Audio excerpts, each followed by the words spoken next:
अस्सलाम वालेकुम स्टूडेंट्स, आज हम लेक्चर कंटिन्यू करेंगे। वो है terminologies and pharmacognosy. Evolution first है, जिसमें लास्ट लेक्चर में हमने पढ़ा था क्रोमेटोग्राफी में दो टर्म्स इल्यूएंट और इल्यूट। इसी तरह इल्यूशन है। इल्यूशन क्या है? जब हम एनालिटिकल या ऑर्गेनिक केमिस्ट्री को स्टडी करते हैं। अब एनालिटिकल केमिस्ट्री क्या है?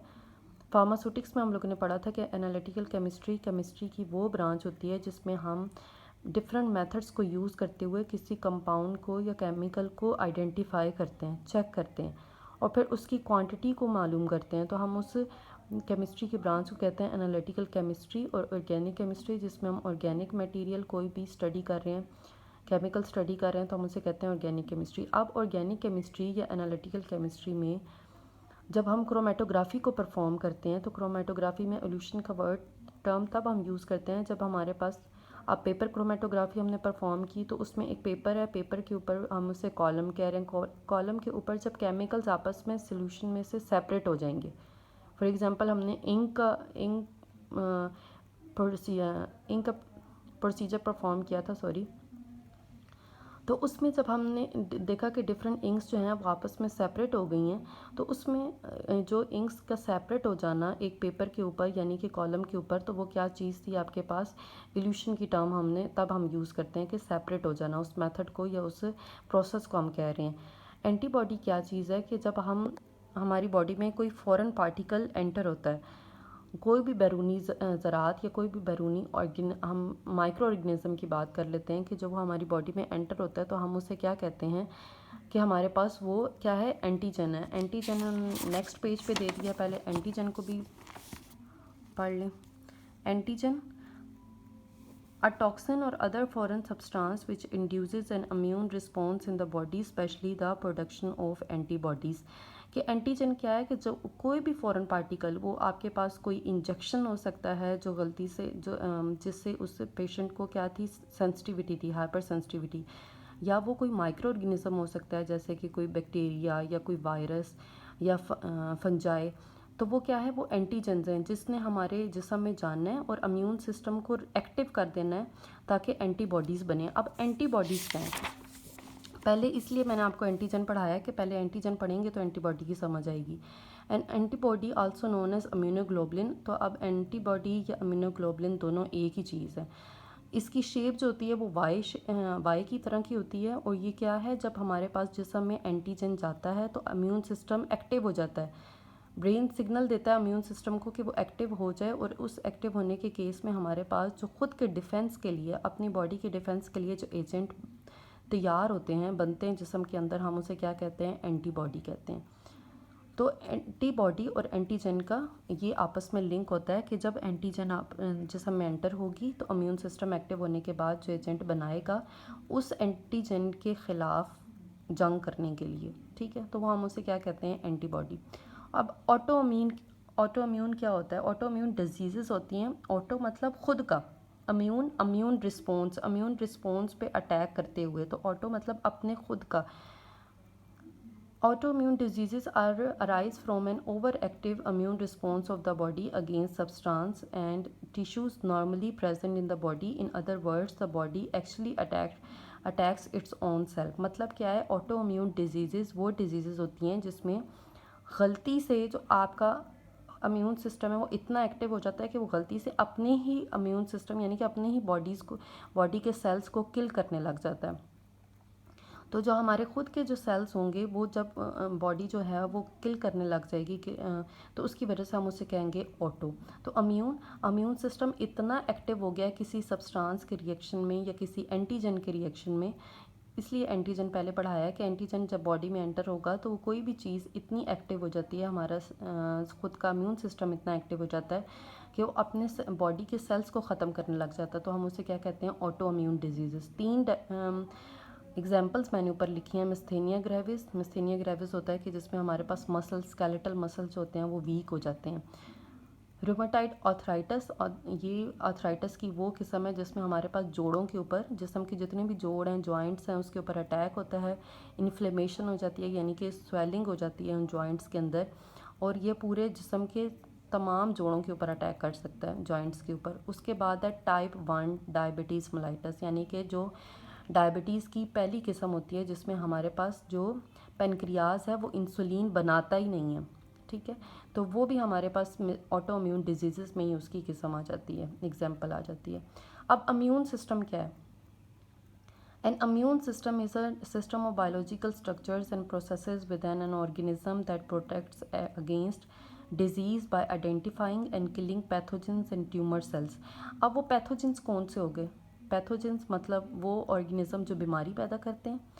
तो पैथोजेंस आपके पास कोई भी माइक्रो ऑर्गेनिज्म है, लाइक फंजाई, बैक्टीरिया, वायरस, जिस समय एंटर होते हैं तो हमारे पास इम्यून सिस्टम, अब वो जब एंटर हो रहे हैं हम उन्हें क्या कह रहे हैं? एंटीजन।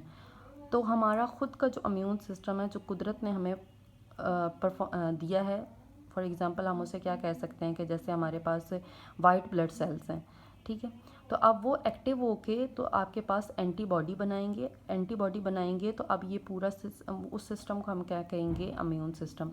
अब ये आपकी डेफिनेशन में 2-3 चीज़ें हैं जिसको आपने समझना है कि biological structures and processes with an organism. अब बायोलॉजिकल स्ट्रक्चर्स कौन से थे? इम्यून सिस्टम तो है, लेकिन उसमें बायोलॉजिकल स्ट्रक्चर्स कौन से हैं? उसमें हम WBCs की बात करते हैं, यानी कि वाइट ब्लड सेल्स की, ठीक है। तो वाइट ब्लड सेल्स की मुख्तलिफ इकसाम है। वाइट ब्लड सेल्स का मकसद क्या है? जिसम में आपको इम्यूनिटी मुहैया करना।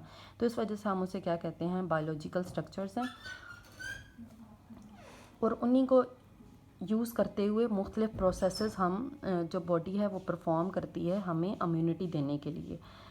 अब पैथोजेंस भी उसकी वजह से किल हो जाते हैं, और ट्यूमर सेल्स जो हमारे जिस्म में बनते हैं वो भी किल हो जाते हैं। क्रूड ड्रग आप पहले पढ़ चुके हैं कि कोई भी हमारे पास ऐसा सब्सटेंस जो कि एक अनप्रिपेयर्ड फॉर्म में होता है, हमने उसको बाद में प्योरीफाई करके अपनी ड्रग जो अपनी हमारी टारगेट या हमारे पर्पस के लिए यूज़ होने वाली है, हमने उससे निकाल लेनी है, तो हम उसे क्या कहते हैं? Crude drug. अच्छा, अब ये जो बाकी जो टर्म्स हैं ये बाद में पढ़ेंगे, पहले यही इम्यून सिस्टम से रिलेटेड जो टर्म्स हैं वो पढ़ लेते हैं। एलर्जेंस हैं, ठीक है।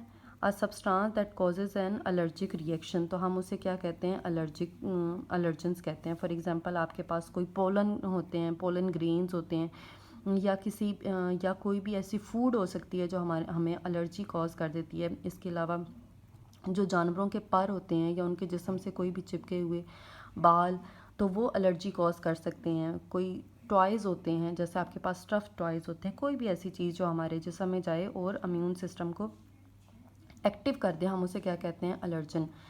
इसके अलावा inflammation, a localised protective reaction of tissues to irritation, injury और इन्फेक्शन। हमारे जिस्म में कोई भी एक ऐसा लोकलाइज्ड प्रोटेक्टिव रिएक्शन होता है। प्रोटेक्टिव मतलब जैसे आपके पास जिस्म में वो शो करता है कि यहाँ पे हमें ज़रूरत है प्रोटेक्शन की, लाइक इरिटेशन से बचने के लिए, इंजरी या इन्फेक्शन से बचने के लिए। एंटीजन हम पढ़ चुके हैं। डर्माटाइटिस क्या है? डर्मा मतलब रिलेटेड टू स्किन। डर्मा का वर्ड कहाँ से निकलेगा? Related to skin. TIS मतलब उस जगह की इन्फ्लेमेशन। पहले भी आपको काफ़ी दफ़ा बता चुकी हूँ कि TIS जहाँ पे लगा है हमारे पास ITIS मतलब क्या है? उस जगह की इन्फ्लेमेशन है। अब डर्मा मतलब स्किन, ITIS उस जगह में इन्फ्लेमेशन हो चुकी है। A group of diseases that result in inflammation of skin.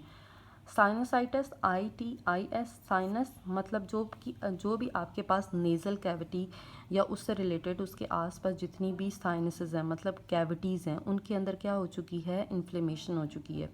Inflammation of nasal sinus यानी कि नेज़ल कैविटीज़ के अंदर सोजन है, तो हम उसे क्या कहेंगे? साइनोसाइटिस कहेंगे। Eczema, a medical condition in which patches of skin become rough and inflammation with blisters which causes itch and bleeding. हमारे पास कोई भी ऐसी मेडिकल कंडीशन जिसमें हमारे पास एक्जिमा हाथों पे, मोस्टली हाथों पे हुआ होता है, जिसमें हम क्या देखते हैं कि आपके पास स्किन बहुत ज़्यादा रफ़ हो जाती है, इवन पैचेस रफ़ बन होके पैचेस उसके उतरने लग जाते हैं, वहाँ पे इन्फ्लेमेशन हो जाती है। ब्लिस्टर्स मतलब छाले बन जाते हैं, विच कॉजेज इच, ख़ारिश होती है वहाँ पे, और ब्लीडिंग भी हो सकती है।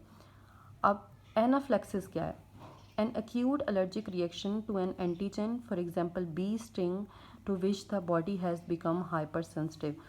Acute मतलब शदीद, वहीं पे अचानक शदीद किस्म का कोई हमला हुआ है, रिएक्शन शो किया है बॉडी ने, तो हम उसे क्या कहते हैं? एक्यूट। मतलब बी स्टिंग किसी भी मक्खी के काटने की वजह से, जैसे शहद की मक्खी के काटने की वजह से हाथ फ़ौरन से रिएक्शन शो कर देता है, तो हम उसे क्या कहते हैं कि एक एक्यूट शदीद किस्म का फ़ौरन से रिएक्शन शो हुआ है, तो हम उसे एक्यूट का टर्म तभी यूज़ करते हैं।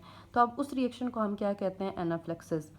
तो उसमें बॉडी क्या हो जाती है, हाइपर सेंसिटिव हो जाती है।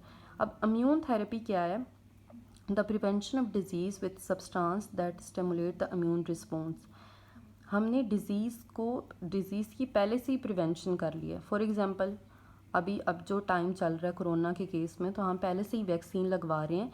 तो इम्यून थेरेपी इसी वैक्सीनेशन को हम कह रहे हैं कि हम एक बीमारी से बचने के लिए पहले से ही अपने इम्यून रिस्पॉन्स को एक्टिव कर रहे हैं, इम्यूनिटी को स्ट्रॉन्ग कर रहे हैं। कैसे, वैक्सीन लगी, अब वो जो वैक्सीन थी उसके अंदर क्या चीज़ थी, वही जो आपके पास एंटीजन है जिसने बीमारी कॉज करनी है, लेकिन हमने उसको किस फॉर्म में दी है, या तो हमने उसको बिल्कुल वो किल है वायरस, या वो क्या है, वो इस हद तक उसके अंदर हमने चेंजिंग कर दी है कि वो बीमारी कॉज नहीं कर सकता, सिर्फ हमारे इम्यून सिस्टम को एक्टिव करवाएगा। फॉर एग्ज़ाम्पल पोलियो के केस में हम पोलियो ड्रॉप्स देते हैं, तो वो बच्चों को ताउम्र बचाने के लिए, पोलियो ना होने से, ठीक है, पोलियो होने से बचाने के लिए। तो अब वो क्या है, उसके अंदर पोलियो का ही जर्म है।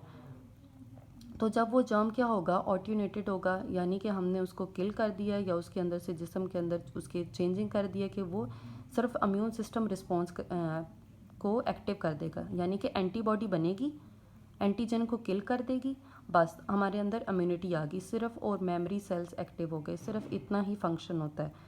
तो इम्यून थेरेपी क्या है, आपके पास किसी भी वैक्सीनेशन को यूज़ करते हुए या किसी एजेंट को यूज़ करते हुए जिसने हमारे इम्यून रिस्पॉन्स को एक्टिव कर दिया है, ठीक है। एक्टिव करने के बाद हमारे पास हमारे अंदर इम्यूनिटी मज़ीद स्ट्रॉन्ग हो गई है या इम्यूनिटी पैदा हो गई है, तो इसकी वजह से क्या हो गया है, हमने डिज़ीज़ से पहले से ही प्रिवेंशन पैदा कर ली। तो हम इसे क्या कहते हैं, इम्यून थेरेपी, या यानी कि इम्यूनोथेरेपी। Thank you.